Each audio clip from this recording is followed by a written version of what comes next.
দ্বিতীয় অধ্যায়ের প্রথম পরিচ্ছেদ। স্বাধীন বাংলাদেশের প্রশাসনের প্রত্যাবর্তন। কাদের? তুই 4 জন লোককে মেরেছিস। 400 লোককে মারলেও আমি তোকে কিছুই বলতাম না। সরকারি কর্মচারী ও বুদ্ধিজীবী সম্প্রদায়, যারা নিরাপদ আশ্রয়ের লোভে সীমান্ত অতিক্রম করেছিল, তারা পাকিস্তানি প্রশাসনিক কাঠামো বজায় রেখেই পদোন্নতি ও নিজেদের ভাগ্যের উন্নতির পরিকল্পনায় সময় অতিবাহিত করেছিলেন। আমলাদের মধ্যে দেশ গড়ে তোলার কোনো নতুন চিন্তাভাবনা বা উন্নয়ন কৌশল অবলম্বনের প্রয়াস দেখা যায়নি। স্বাধীনতার আগে 1971-এর 10 ডিসেম্বর ভারতে অবস্থানরত মন্ত্রিসভার সিদ্ধান্ত হয় যে সকল কর্মকর্তা কর্মচারী পাকিস্তান সরকারের অধীনে চাকরিতে ছিলেন, বিনা বিচারে তাদের শাস্তি দেওয়া হবে না। যুদ্ধকালে অফিস ত্যাগ করে যারা বাংলাদেশ সরকারের আনুগত্য স্বীকার করেছিলেন, তারা পূর্বপদে যোগদান করবেন এবং পাকিস্তান সরকারের অধীন কর্মকর্তারা ওএসডি হবেন। এরই ভিত্তিতে স্বাধীনতার পরে প্রশাসনিক কাজ শুরু করার জন্য 17 ডিসেম্বর দেশের 19টির সবকটি জেলায় ডেপুটি কমিশনার ও পুলিশ সুপার নিয়োগ করা হয়। 18 ডিসেম্বর স্বাধীন বাংলাদেশের সরকারের মুখ্য সচিব রুহুল কুদ্দুস ও পুলিশ মহাপরিদর্শক আব্দুল খালেক ঢাকায় পৌঁছে তাদের দায়িত্ব নেন। সেদিন ছিল শনিবার। তারা একাই আসেননি, সঙ্গে এসেছিল ভারতের সরকারি আমলা ও কারিগরি বিশেষজ্ঞ দল।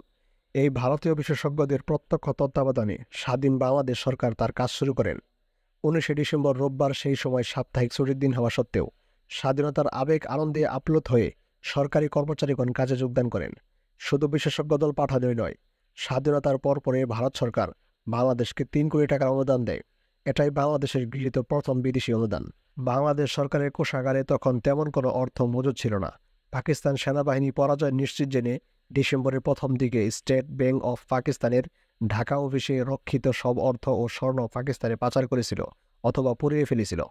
পাচার করার পরেও 100 কোটি টাকার সমপরিমাণ নোট ঢাকায় থেকে যায়, যা পাকিস্তানি বাহিনী শেষ মুহূর্তে জ্বালিয়ে দেয়। দেশের মানুষ বিশ্বাস করতে শুরু করেন অক্টোবর মাসেই ভারত সরকারের সঙ্গে প্রবাসী বাংলাদেশ সরকারের 7 দফার একটা গোপন চুক্তি হয়। সেই চুক্তির ধারাগুলো যা ছিল বলে প্রচারিত হয়, তাতে বাংলাদেশ রাষ্ট্রের কোনো স্বাধীন অস্তিত্ব থাকে না। ভারতীয় প্রশাসনিক কর্মকর্তা আর বিশেষজ্ঞদের তত্ত্বাবধানে রাষ্ট্রীয় কাজ শুরু হলে এবং সর্বব্যাপী ভারতীয় রাষ্ট্রের কর্তৃত্ব দৃশ্যমান হলে এই বিশ্বাস সবার মনেই বদ্ধমূল হয়। প্রবাসী সরকারের দিল্লি মিশনের প্রধান এবং পরে রাষ্ট্রদূত, বাংলাদেশের জাতীয় সংসদের সাবেক স্পিকার এবং পররাষ্ট্রমন্ত্রী হুমায়ুন চৌধুরীও এক সাক্ষাৎকারে এই গোপন চুক্তি হয়েছিল বলে নিশ্চিত করেছেন।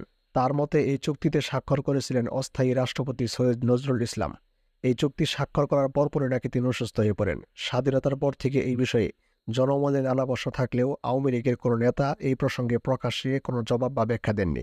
অনেক পরে 1974-এর জানুয়ারিতে তৎকালীন অর্থমন্ত্রী তাজউদ্দিন আহমেদ এক জনসভায় বলেছিলেন, স্বাধীনতার যুদ্ধকালে ভারতের সঙ্গে বাংলাদেশে কোনো গোপন চুক্তি স্বাক্ষর করেনি। 28 ডিসেম্বর 3 জন সংখ্যালঘু নেতা, যাদের মধ্যে চিরঞ্জন সুতার ছিলেন একজন, ভারতের প্রধানমন্ত্রী ইন্দিরা গান্ধীর সঙ্গে দেখা করেন। তারা তার কাছে বাংলাদেশকে ভারতের অংশ করে রাখার প্রস্তাব রাখেন। প্রধানমন্ত্রী ইন্দিরা গান্ধী তাদের প্রস্তাবের জবাবে বলেন, ইয়ে না মুমকিন হে। মুক্তিযুদ্ধের ফলে সামাজিক ক্ষতি হয়েছিল অনেক। তৎকালীন ছাত্ররা হারিয়েছিল তাদের শিক্ষা জীবনের একটা বছর। অনেকেই লেখাপড়া আর শেষ করতে পারেনি। অনেকে হারিয়েছিল তাদের পেশা। অনেক পরিবারের ছিল এক বা একাধিক স্বজন হারানোর বেদনা। কোনো কোনো পরিবারের সকল নারী ধর্ষণের শিকার হয়েছিল। পাকিস্তানি সেনাদের ক্যাম্পে আটক থাকা নারীরা মুক্ত হয়ে তাদের স্বজনদের কাছে ফিরেছিল। সেই স্বজনরা বেশিরভাগ ক্ষেত্রেই ধর্ষিত নারীদের সহজভাবে গ্রহণ করতে প্রস্তুত ছিল না। কিন্তু সবচেয়ে ক্ষতিগ্রস্ত হয়েছিল মানুষের মূল্যবোধ। সামাজিক মূল্যবোধ এবং আইন শৃঙ্খলা একেবারে ভেঙে পড়েছিল। সদ্য স্বাধীন বাংলাদেশে সর্বব্যাপী নৈরাজ্য শুরু হয়েছিল। যাদের ক্ষমতা ছিল, যুদ্ধ শেষ হওয়ার সঙ্গে সঙ্গে তারা আইন নিজের হাতে তুলে নিয়েছিল। অনেকেই দেশে ফিরে প্রথমেই পূর্ব শত্রুতার প্রতিশোধ নিয়েছিল। 16 তারিখ নিয়াজির আত্মসমর্পণের পর থেকে শুরু হয়েছিল বহু মুক্তিযোদ্ধার উন্মাদ আচরণ।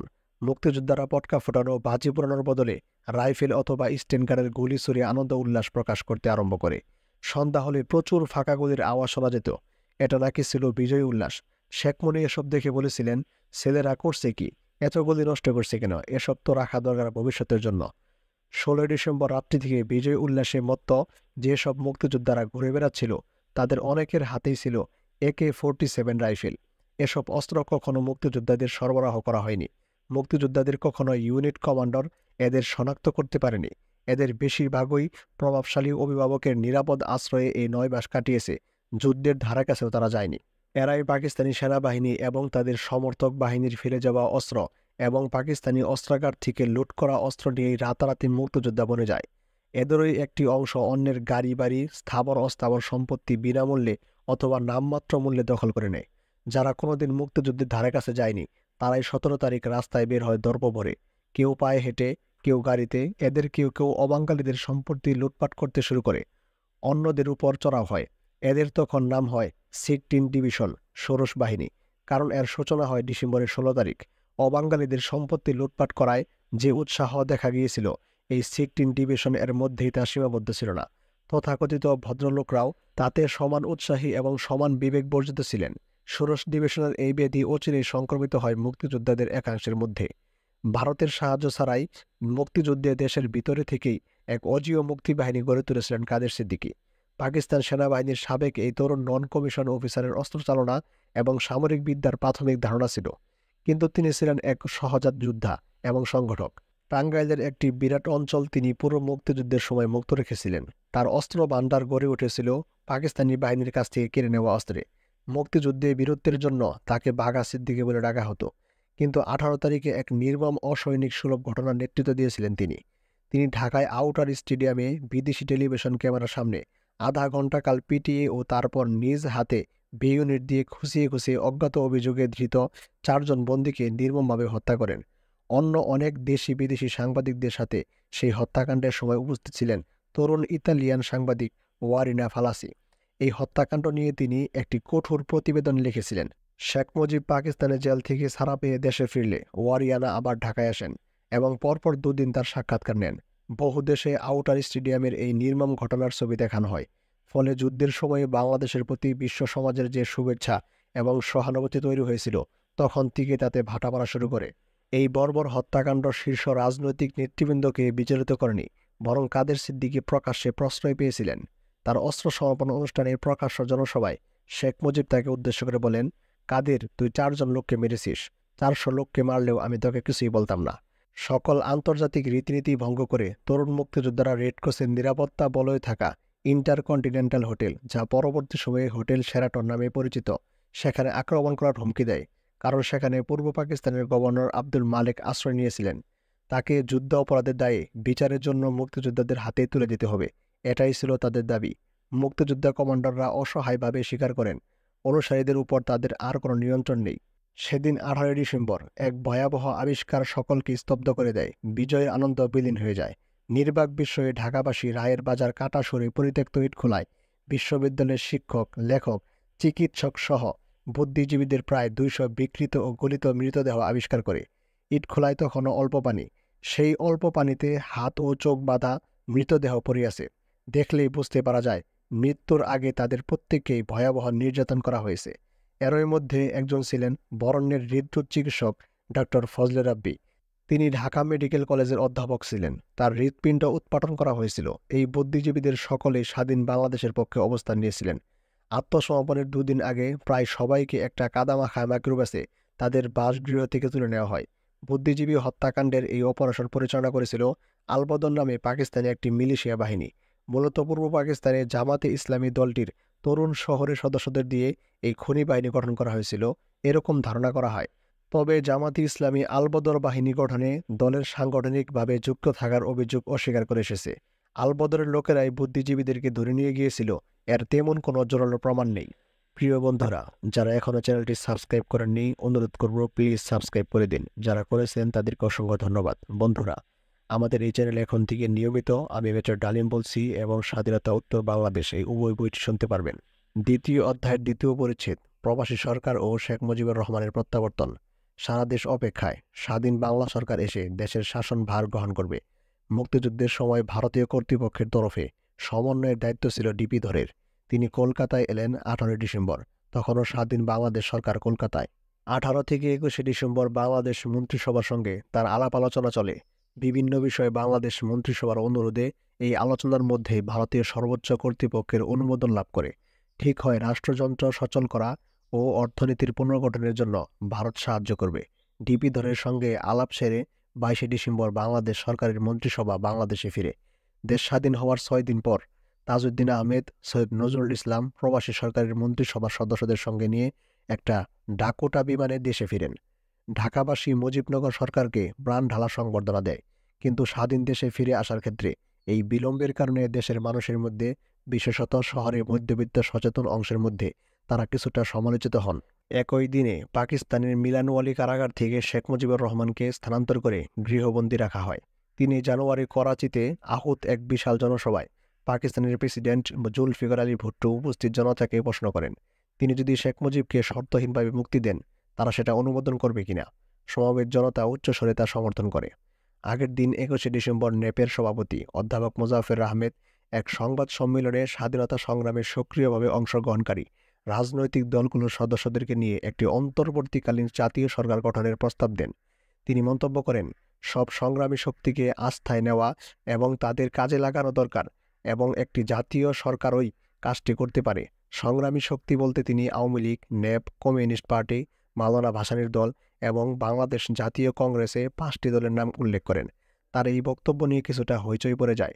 আওয়ামী লীগ ছাড়া বাংলাদেশের আর কোনো দাবিদার আছে এটা অনেকেই ভাবতে পারতেন না। 23শে ডিসেম্বর আওয়ামী লীগের সমাজসেবা সম্পাদক KM ওবায়দুর রহমান সংবাদ সম্মেলন ডেকে বলেন, এই মুহূর্তে বিভিন্ন দলের সমন্বয়ে অন্তর্বর্তীকালীন সরকার নিয়ে মাথা ঘামানোর দরকার নেই, এটা মানুষকে শুধু বিভ্রান্ত করবে। সেদিন ঢাকায় অনুষ্ঠিত মন্ত্রিসভার প্রথম বৈঠকের মাধ্যমে শুরু হয় নতুন রাষ্ট্রের ঐতিহাসিক পথযাত্রা। মন্ত্রী পরিষদের প্রথম বৈঠকে বাংলাকে রাষ্ট্রভাষা, স্টেট ব্যাংকে বাংলাদেশ ব্যাংক, মুক্তিযুদ্ধে শহীদদের স্মৃতির উদ্দেশ্যে স্মৃতিসৌধ নির্মাণের সিদ্ধান্ত এবং প্রেস ট্রাস্ট বিলুপ্ত ও যুদ্ধ চলাকালে অনুষ্ঠিত সব একাডেমিক এবং পাবলিক পরীক্ষার ফলাফল বাতিল ঘোষণা করা হয়। 25শে ডিসেম্বর প্রধানমন্ত্রী তাজউদ্দিন আহমেদ বঙ্গভবনে এক সংবাদ সম্মেলন করেন। প্রস্তাবিত জাতীয় সরকার সম্বন্ধে তিনি মন্তব্য করেন, নির্বাচিত সদস্যদেরকে নিয়ে একটি জাতীয় সরকারই গঠিত হয়েছে। তিনি আরও বলেন, 5 দলীয় উপদেষ্টা কমিটি বহাল থাকবে এবং কমিটির সব সদস্যরা ঢাকায় ফিরে এলে এর বৈঠক অনুষ্ঠিত হবে। তবে প্রতিশ্রুতি অনুযায়ী সেই 5 দলীয় উপদেষ্টা কমিটির বৈঠক আর কখনো অনুষ্ঠিত হয়নি। দেশের সব মানুষের ঐক্যের শীর্ষবিন্দু মুক্তিযুদ্ধকে ঘিরে সদ্য স্বাধীন দেশে যে সংহত ও ব্যাপক ঐক্যের সূচনা হতে পারত, শুরুতেই সেই সম্ভাবনাকে নিঃশেষ করে এই জাতীয় অর্জনকে একটি দলের কুক্ষিগত করে ফেলা হলো। মধ্যবিত্তের উজ্জ্বল অংশের আকাঙ্ক্ষা ছিল অনেক তীব্র। প্রবাসী সরকারকে অবিলম্বে ঢাকায় এসে নতুন রাষ্ট্রে সরকারের দায়িত্ব নেবার জন্য অব্যাহতভাবে তাদের পক্ষ থেকে চাপ দেওয়া হচ্ছিল। এমনকি এই ধরনের চাপ দেওয়া হচ্ছিল পাক বাহিনীর আত্মসমর্পণের আগে থেকেই। কিন্তু ভীরুতা এবং সশস্ত্র সংগ্রামের সঙ্গে প্রত্যক্ষ সম্পর্ক না থাকায় নেতারা বিপদসংকুল আর অনিশ্চিত পরিস্থিতির মুখোমুখি হতে ইতস্তত করছিল। 1972-এর 1 জানুয়ারি সরকারি ব্যবস্থাপনায় শরণার্থীদের দেশে ফেরা শুরু হয়। 23 জানুয়ারির মধ্যে মোট 98,93,000-এর মধ্যে 50 লাখ শরণার্থী প্রত্যাবর্তন করে। প্রধানমন্ত্রী তাজউদ্দিন মুক্তিযোদ্ধাদের অস্ত্র সমর্পণ করার জন্য আহ্বান জানালেন, কিন্তু সে আহ্বানে বিশেষ কোনো কাজ হলো না। অনেকেই তখন প্রকাশ্যে অস্ত্রশস্ত্র নিয়ে ঘোরাফেরা করছে। বাড়ি, গাড়ি, দোকান এবং অফিস দখলের উৎসব চলছে। সিরাজুল আলম খানের অনুসারী ছাত্রলীগের একদল কর্মী ডিসেম্বরের শেষের দিকে পুরান ঢাকার র্যাঙ্কিং স্টেটে জনতা প্রিন্টিং অ্যান্ড প্যাকেজেস দখল করে নেয়। সেখান থেকে জামাতে ইসলামের দৈনিক পত্রিকা সংগ্রাম ছাপা হতো। এই দখল অভিযানের নেতৃত্ব দেন ছাত্রলীগ নেতা আফতাব উদ্দিন আহমেদ। তিনি পরবর্তী সময়ে ঢাকা বিশ্ববিদ্যালয়ের অধ্যাপক এবং জাতীয় বিশ্ববিদ্যালয়ের ভিসি হয়েছিলেন। এই প্রেস থেকেই গণকণ্ঠ পত্রিকা ছাপা হয়ে থাকে, যা পরবর্তী সময়ে জাসদের মুখপত্র হিসেবে পরিচিত হয়। শেখ ফজলুল হক মনির গ্রুপও পিছিয়ে থাকবেন কেন? তারাও দলবল নিয়ে দৈনিক পাকিস্তান, যা পরবর্তীতে দৈনিক বাংলা নামে প্রকাশিত হয়েছিল, এবং মর্নিং নিউজ এর অফিস দখল করতে যান। ঘটনাক্রমে ওই সময় ভবনটির বারান্দায় দাঁড়িয়েছিলেন বাংলাদেশ সরকারের ভারপ্রাপ্ত তথ্য সচিব বাহাউদ্দিন চৌধুরী। তিনি শেখ মনিকে ধমক দিয়ে বলেন, খবরদার, আমি যতক্ষণ এখানে আছি এক পাও এদিকে নয়। শেখ মনি আর সামনে অগ্রসর হওয়ার সাহস পাননি। দৈনিক পাকিস্তান এবং মর্নিং নিউজ রক্ষা পায়। কিন্তু কপাল পড়ল উর্দু দৈনিক পত্রিকা পাসবানের। তিনি উর্দু দৈনিক পাসবান এর দখল নিলেন এবং সে নাম বদলে হলো বাংলার বাণী। বাংলার বাণী হয়ে উঠল আওয়ামী লীগের মুখপত্র। নতুন সরকার কাজ শুরু করলেন। শেখ মুজিবুর রহমানের অনুপস্থিতিতে সরকার ক্রমশ দুর্বল হতে থাকে এবং পরিচালিত হতে থাকে ভারতীয় কর্তৃপক্ষের প্রভাবে। ওদিকে পাকিস্তানের প্রেসিডেন্ট ভুট্টো 8 জানুয়ারি ভোর রাত 3টায় রাওয়ালপিন্ডি বিমানবন্দরে শেখ মুজিবকে বিদায় জানান। সেদিন স্থানীয় সময় সকাল 6:30টায় তিনি লন্ডনে পৌঁছেন। তার জন্য রেডক্রসের একটি বিমান ভাড়া করেছিল ভারত সরকার, কিন্তু সেই বিমানে তিনি পাকিস্তান ত্যাগ না করে প্রথমে লন্ডন যেতে চান। 9 মাসে ঘটে যাওয়া ঘটনাবলী না জানা পর্যন্ত তিনি ভারত প্রসঙ্গে একটি নিরপেক্ষ অবস্থান বজায় রাখতে চেয়েছিলেন। লন্ডন থেকে শেখ মুজিবুর রহমান টেলিফোনে কথা বলেন ব্রিটেনের প্রধানমন্ত্রী এডওয়ার্ড হিথ, ভারতের প্রধানমন্ত্রী ইন্দিরা গান্ধী আর বাংলাদেশ প্রধানমন্ত্রী তাজউদ্দিন আহমেদের সঙ্গে। লন্ডনে তিনি এক জনাকীর্ণ সাংবাদিক সম্মেলনে বক্তব্য দেন। হিথ্রো বিমানবন্দরে বিমান থেকে নামার পর প্রথম কথা হয় বিবিসি ওয়ার্ল্ড সার্ভিস এর পূর্ব পাকিস্তান বিভাগের সিরাজুর রহমানের সঙ্গে। তিনি বিবিসিতে বাংলাদেশের স্বাধীনতা যুদ্ধ বিষয়ক সংবাদসমূহের আন্তর্জাতিক পরিবেশনার সমন্বয়ের দায়িত্ব পালন করতেন। তিনি উচ্ছ্বসিতভাবে শেখ মুজিবকে বলে উঠলেন, আপনি তো প্রেসিডেন্ট হয়ে গেছেন। আরে আমি আবার কিসের প্রেসিডেন্ট হলাম? আপনি তো দেশে ছিলেন না মুজিব ভাই। আপনার নামে আমরা গোটা দেশকে একত্র করে ফেলেছি। আমরা দেশ স্বাধীন করে ফেলেছি। শেখ মুজিব গভীর আবেগে সিরাজুর রহমানকে জড়িয়ে ধরলেন। জড়িয়ে ধরে হু হু করে কাঁদতে শুরু করলেন। দুজনেই কাঁদছেন। এর মধ্যে আরও অনেকে এলেন, জাকারিয়া খান চৌধুরী, প্রফেসর সুরাইয়া আলম খান প্রমুখ। সবাই ধীরে সুস্থে তার পাশে এসে বসলেন। গল্প গুজব করতে করতে শেখ মুজিব বললেন, মুক্তিযুদ্ধ হলো, কিন্তু কিভাবে হলো সেটা সংক্ষেপে বর্ণনা করা হলো। তিনি জানতে চাইলেন কেমন ক্ষয়ক্ষতি হয়েছে। ক্ষয়ক্ষতির একটা প্রাথমিক ধারণা দেওয়ার পর শেখ মুজিব হতবাক হয়ে বললেন, তুই তো ভয়াবহ কথা বলছিস। কত লোক মারা গেছে রে? কত লোক মারা গেছে কেউ তো হিসাব করেনি। তবে বিভিন্ন মিডিয়া থেকে বিদেশি সংবাদপত্রের যে সাংবাদিকরা যাচ্ছেন, ভারতীয় সাংবাদিকরা খবর নিচ্ছেন, সব মিলিয়ে আবু সাইদ চৌধুরীকেও আমরা বলেছি, সাংবাদিকদেরকেও বলেছি, এই পর্যন্ত প্রায় 3 লাখ বাংলাদেশে মারা গেছে। মুজিব লন্ডনে পৌঁছে 3 ঘন্টা বিমানবন্দরে অবস্থান করেন। বিমানবন্দরে সাংবাদিকদের সাথে বিস্তারিত আলাপ না করে বলেন, আপনারা দেখতেই পাচ্ছেন আমি অসুস্থ আছি, বেঁচে আছি। এই মুহূর্তে আপনারা শুধু আমাকে দেখুন, কিছু শোনার আশা করবেন না। তাই এখন আমি আর বেশি কিছু বলতে চাই না। সম্ভবত আজকের পরে একটা বিবৃতি দিতে পারি। 3 ঘন্টা পর শেখ মুজিবুর রহমান বিমানবন্দর থেকে ডক্টর কামাল হোসেনের সঙ্গে ওয়েস্ট এন্ড ক্যারিজেস হোটেলের উদ্দেশ্যে রওনা হন। এই ক্যারিজেস হোটেলেই প্রথম শেখ মুজিবুর রহমান সাংবাদিকদের মুখোমুখি হন। সেখানে বসে তাজউদ্দিনকে ফোন করা হয়। বাংলাদেশের অস্থায়ী সরকারের প্রধানমন্ত্রীকে তিনি বলেন, হ্যালো তাজউদ্দিন, আমি এখন সাংবাদিকদের দিয়ে পরিবেষ্টিত। আমি তাদের কাছে কি বলবো? আমার প্রিয় দেশবাসী কেমন আছে? পাকিস্তানি সামরিক জান্তা কি আমার দেশবাসীকে হত্যা করেছে? জবাবে তাজউদ্দিন বলেন, বর্বর পাকিস্তানি সামরিক জান্তা বাংলাদেশের লাখ লাখ মানুষকে হত্যা করেছে এবং অসংখ্য মানুষকে নির্বাসন করেছে। তখন তিনি বললেন, আমি এখানে আর এক মুহূর্ত থাকতে রাজি নই। আমি আমার জনগণের কাছে ফিরে যেতে চাই। শেখ মুজিব সাংবাদিকদেরকে জানান, তিনি আগামীকাল বা পরের দিন ঢাকা ফিরবেন বলে আশা করছেন। বাংলাদেশ শিগগিরই জাতিসংঘের সদস্যপদের জন্য অনুরোধ করবে। বাংলাদেশের দাবিকে সমর্থনের জন্য ভারত, সোভিয়েত ইউনিয়ন, পোল্যান্ড ও ফ্রান্সকে ধন্যবাদ জানান। তিনি বলেন, বাংলাদেশ এখন অবিসংবাদিত সত্য এবং এই দেশকে বিশ্বের অনুমোদন দিতেই হবে। আমি জানতাম বাংলাদেশ মুক্ত হবেই। লন্ডনে সাংবাদিকদের মুখোমুখি হওয়ার জন্য সম্মেলন কক্ষে প্রবেশের সময় শেখ মুজিব জয় বাংলা স্লোগান দিয়ে তাদের অভিনন্দিত করেন। এটা জানতাম বাংলাদেশ মুক্ত হবেই।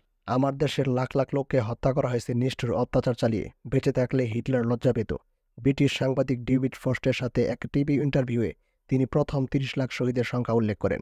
বাংলাদেশে ফিরে এসেও তিনি রেস কোর্সের ভাষণে শহীদ মানুষের সংখ্যা 30 লাখ উল্লেখ করেছিলেন। দিল্লিতে 8 জানুয়ারি 1972 এর সূর্যোদয় হল প্রত্যাহিক স্বাভাবিকতায়। সময়ের ব্যবধানে লন্ডনে তখন গভীর রাত। 2 মহাদেশের ভরা অন্ধকার চিরে পিআইএর বিশেষ বিমানটি তখন লন্ডনের পথে। ঠিক ওই সময় বাংলাদেশের প্রতিনিধি সদস্যরা সচিবালয়ের নর্থ ব্লকের পররাষ্ট্র মন্ত্রণালয়ে সভা করছেন। সেখানে ভারতীয় কর্মকর্তাদের সঙ্গে বৈঠক চলছে। হঠাৎ করে সম্মেলন কক্ষের দরজাটি সশব্দে খুললেন মানিক দীক্ষিত। চোখে মুখে তার উত্তেজনার ছাপ।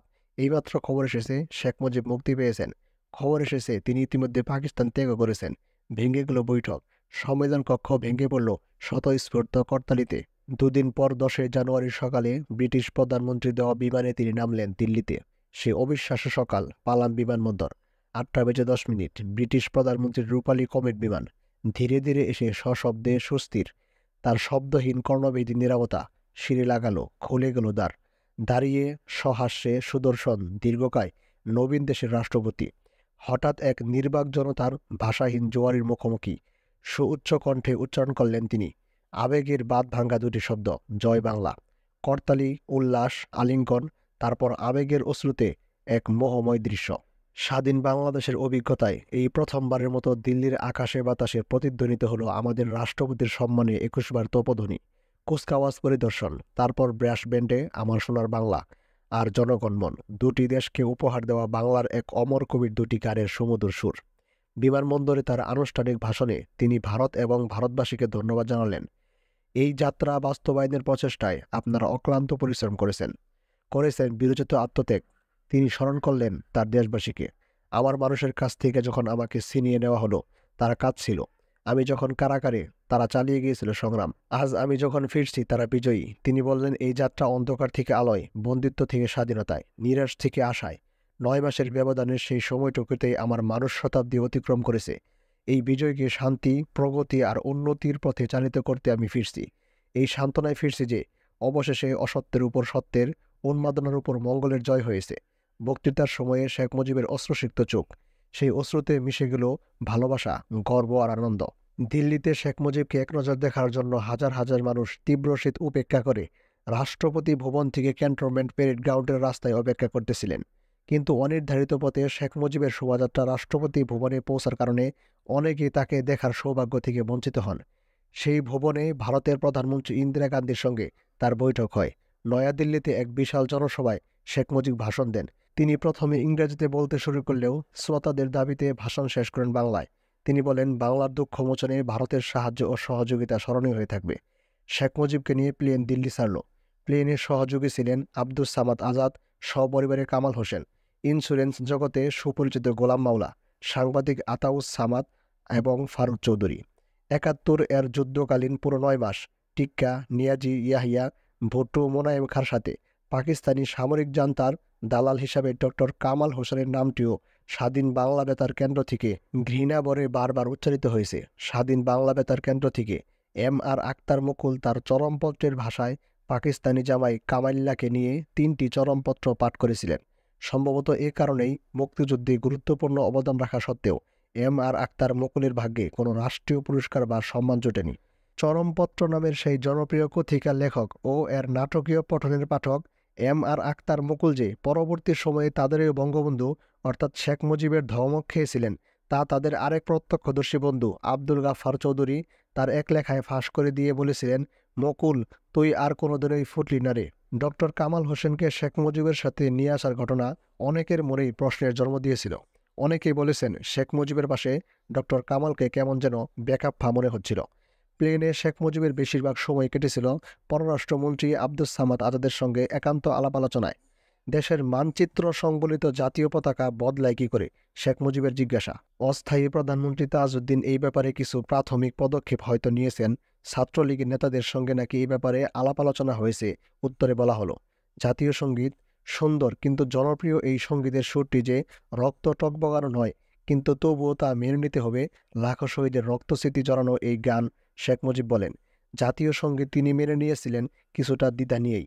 বিমানে শেখ মুজিবের সহযাত্রী বিবিসির সংবাদদাতা আতাউস সামাদ জানান, ঢাকা এয়ারপোর্টের আকাশে বিমানের জানালা দিয়ে বাহিরে তাকিয়ে অসংখ্য মানুষ দেখে শেখ মুজিব কেঁদে কেঁদে বললেন, এত মানুষ এসেছে আমাকে দেখতে, এরা আমাকে এত ভালোবাসে, কিন্তু আমি এদের খাওয়াবো কী করে? এ কথা কেন বলছেন? আতাউস সামাদ প্রশ্ন করলেন। পাকিস্তানিরা সব খাদ্য গুদাম পুড়িয়ে দিয়েছে, দেশে তো আর খাবার নেই। এ কথা কিভাবে জানলেন? আমরা তো বাজারে চাল দেখে এসেছি। আমাকে যে ঢাকা থেকে লন্ডনে ফোন করে জানালো। শেখ মুজিব বিস্মিতভাবে বললেন, দেশের নেতা দেশে ফেরার আগেই তাকে ভয় দেখানো হয়েছে যে সদ্য স্বাধীন দেশ ও জাতি ভীষণ বিপদের মধ্যে পড়েছে, কাজেই সাহায্য চাইতে হবে বহির্বিশ্বের কাছে। বস্তুতপক্ষে সরকারিভাবে আন্তর্জাতিক দরবারে সাহায্য চাইবার বিষয়ে আওয়ামী লীগ নেতারা সিদ্ধান্ত নিয়েই ফেলেছিলেন। এই সাহায্য চাইবার নীতি ও ধরন নিয়ে উচ্চ পর্যায়ের নেতৃত্বের মাঝে বিভ্রান্তি সৃষ্টি হয়েছিল খুব তাড়াতাড়ি। দিল্লি হয়ে শেখ মুজিব বাংলাদেশে ফিরছেন। এদিকে টিভি ও বেতারে ব্যারিস্টার মওদুদ আহমেদ শেখ মুজিবের আগমন বার্তা এবং সেই সাথে যথেচ্ছা গুণগান প্রচার করতে গিয়ে এমন সব তথ্য পরিবেশন করে যাচ্ছিলেন যার সাথে সত্যের কোনো সম্পর্ক ছিল না। তিনি এক পর্যায়ে কীভাবে শেখ মুজিবের নেতৃত্বে ১৯৫২ সালের ২১শে ফেব্রুয়ারি ভাষার দাবিতে ঢাকার রাজপথ রক্তে রঞ্জিত হচ্ছিল তার ভিত্তিহীন ও কাল্পনিক বর্ণনা দিয়ে যাচ্ছিলেন। অথচ শেখ মুজিব ওই সময় ভিন্ন মামলায় বন্দী হিসেবে ফরিদপুর কারাগারে। ইতিহাসের কি নির্মম পরিহাস! আজ আওয়ামী লীগ শেখ মুজিবকে যে ভাষা সংগ্রামী বলেও দাবি করে, তার সূচনা হয়েছিল পরবর্তীকালে প্রভাবশালী রাজনৈতিক দল বিএনপির একজন গুরুত্বপূর্ণ নেতা মওদুদ আহমেদের কণ্ঠে। তিনি ঢাকায় পৌঁছেছেন অপরাহ্নে। শেখ মুজিবকে অভ্যর্থনা জানানোর জন্য তেজগাঁও বিমানবন্দরে লক্ষাধিক লোকের সমাগম হয়েছিল স্বতঃস্ফূর্তভাবে। রাষ্ট্রীয় মর্যাদায় তাকে অভ্যর্থনা দেওয়ার জন্য তাজউদ্দিন সরকার যথাযথ ব্যবস্থা নিয়েছিল। মন্ত্রিসভার সবাই উপস্থিত ছিলেন। উচ্চপদস্থ সামরিক কর্মকর্তাদের মধ্যে ঢাকায় উপস্থিত সব সেক্টর কমান্ডারকে এক সারিতে গ্যাংওয়েতে দাঁড় করানো হয়েছিল। অভ্যর্থনার মুহূর্তটি ছিল খুবই আবেগপূর্ণ। সবাই উদ্গ্রীব হয়েছিলেন শেখ মুজিবুর রহমানকে দেখার জন্য, তার সাথে করমর্দনের জন্য। ব্যবস্থাপনা সুশৃঙ্খল ছিল। প্লেন গ্যাংওয়েতে এসে থামার পর দরজা খুলে দিল। শেখ মুজিবকে সরাসরি দেখামাত্র লক্ষ লোক জয় বাংলা স্লোগান দিল। ঠিক সেই মুহূর্তে আকস্মিকভাবে দুইজন ছাত্রনেতা খসরু ও মন্টু এবং শেখ মুজিবের একজন দেহরক্ষী খাকি পোশাকে কোমরে পিস্তল বহন করে দ্রুত সিঁড়ি বেয়ে উপরে উঠে শেখ মুজিবকে আলিঙ্গন করে। এক্ষেত্রে সেদিন রাষ্ট্রীয় প্রটোকল রক্ষা করা হয়নি। দাপট ছিল ছাত্রবৃন্দেরই। এই ঘটনা অশোভন এবং অমর্যাদাকর ছিল। অস্থায়ী রাষ্ট্রপতি সৈয়দ নজরুল ইসলামের মর্যাদাও ক্ষুণ্ণ করা হয়েছিল। সেদিনের সেই মাহেন্দ্রক্ষণেও এমন বিশৃঙ্খলা দেখা দিয়েছিল। নবীন রাষ্ট্রের রাজনীতিতে অনভিজ্ঞ, স্বল্প শিক্ষিত এই ছাত্রবৃন্দের প্রভাব যে অটুট থাকবে তার আভাস পাওয়া গেল। আনন্দে আত্মহারা লাখো মানুষ। বিমানবন্দর থেকে রেসকোর্স ময়দান পর্যন্ত তাকে প্রাণ ঢালা সংবর্ধনা জানায়। লাখো মানুষের ঢল চারিদিকে। প্রাণপ্রিয় নেতাকে একনজর দেখার জন্য সবাই বেকুল। আবেগী জনতার ভিতর দিয়ে খোলা ট্রাকে মহানায়ক রেসকোর্সের ময়দানের দিকে যাত্রা করেন। অপ্রয়োজনীয়ভাবে খোলা ট্রাকে উদ্যত অস্ত্র হাতে তাকে পাহারা দেওয়ার বাহাদুরি নিচ্ছিলেন তরুণ মুক্তিযোদ্ধাদের একটি শহরে গ্রুপ। এর মধ্যে দুজনের একজন ছিলেন রূপালী পর্দা নায়ক খসরু, অন্যজন মঞ্চের নাসিরুদ্দিন ইউসুফ, যারা ইতিহাসের রঙ্গমঞ্চে অভিনয় শুরু করলেও পরবর্তী সময়ে নাটক আর সিনেমার পর্দাকেই অধিক আকর্ষণীয় বলে মনে করেছিলেন। জনতার ভিড় ঠেলে সেদিন ধীরগতিতে ট্রাকটি রেসকোর্সে পৌঁছাতে সময় নিয়েছিল 2.5 ঘন্টা। মানে আজকের প্রধানমন্ত্রী কার্যালয়ের সামনে থেকে শাহবাগ মোড় পর্যন্ত সেদিন যেতে এত দীর্ঘ সময় লেগেছিল। এই সময়ের মধ্যেই ট্রাকের পাশে দাঁড়ানো আনন্দময়ী অস্থায়ী সরকারের প্রধানমন্ত্রী তাজউদ্দিনের কানের কাছে মুখ নামিয়ে শেখ মুজিব বলেছিলেন, তাজউদ্দিন, আমি কিন্তু প্রধানমন্ত্রী হব। শেখ মুজিবকে বহনকারী ট্রাকটি উৎফুল্ল জনস্রোতের মধ্য দিয়ে যখন এগিয়ে যাচ্ছিল, তখন সেই ট্রাকের সামনে ছিল সামরিক পোশাক পরা একদল লোক, যাদের হাতে ছিল দুটি ছবি।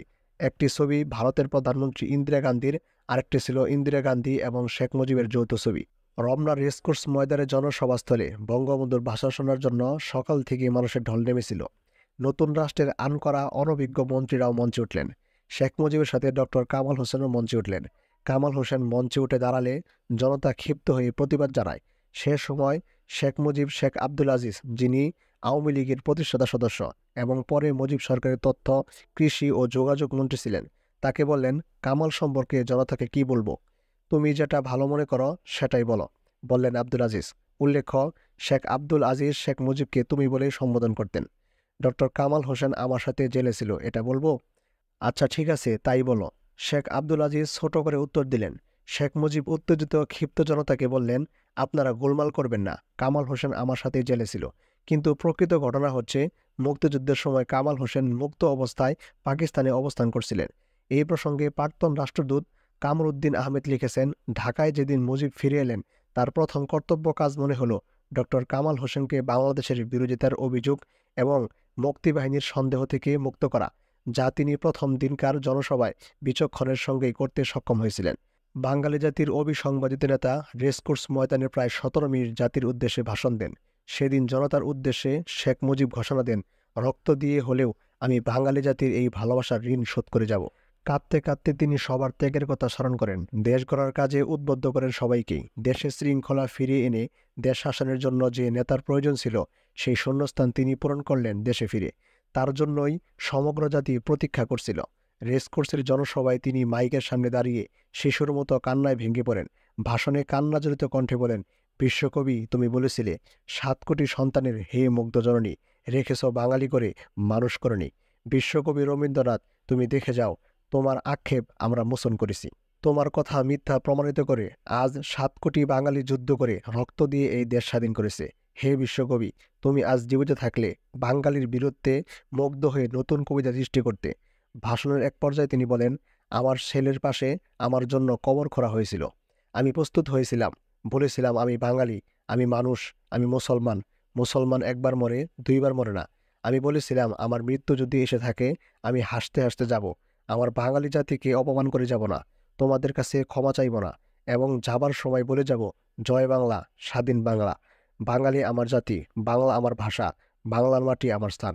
সেদিন শেখ মুজিব রেসকোর্স ময়দানে বলেছিলেন, আমাদের বাংলাদেশ হবে সমাজতন্ত্র ব্যবস্থা, এই বাংলাদেশ হবে গণতন্ত্র, এই বাংলাদেশ হবে ধর্মনিরপেক্ষ রাষ্ট্র।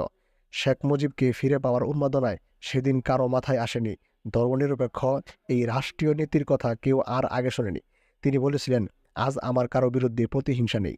একটা মানুষকে তোমরা কিছু বলো না, অন্যায় যে করেছে তাকে সাজা দিব, আইন শৃঙ্খলা তোমাদের হাতে নিও না। সেদিন ঢাকা শহরে মুজিব অনুসারীরা একটা নতুন স্লোগান দেয়, বিশ্বে এলো নতুনবাদ, মুজিববাদ, মুজিববাদ। শেখ মুজিবের অতি উৎসাহী অনুসারীরা মুজিববাদ কি জিনিস তা স্পষ্ট করার প্রয়োজন বোধ মনে করেননি। কয়েকদিন পরে সাংবাদিকরা বাংলাদেশে এসে শেখ মুজিবুর রহমানের প্রথম সংবাদ সম্মেলনে তাকে মুখামুখি জিজ্ঞাসা করেন, মুজিববাদ কি জিনিস? তিনি মুচকি হেসে প্রশ্নকারী সাংবাদিকের দিকে কিছুক্ষণ তাকিয়ে থেকে বলেন, আমি এখন বলতে পারবো না। শেখ মুজিবুর রহমান নিজে পরবর্তী সময়ে মুজিববাদের ব্যাখ্যা দিয়েছিলেন বটে, তবে মুজিববাদ কি জিনিস তা তিনি মোটেই পরিষ্কার করতে পারেননি।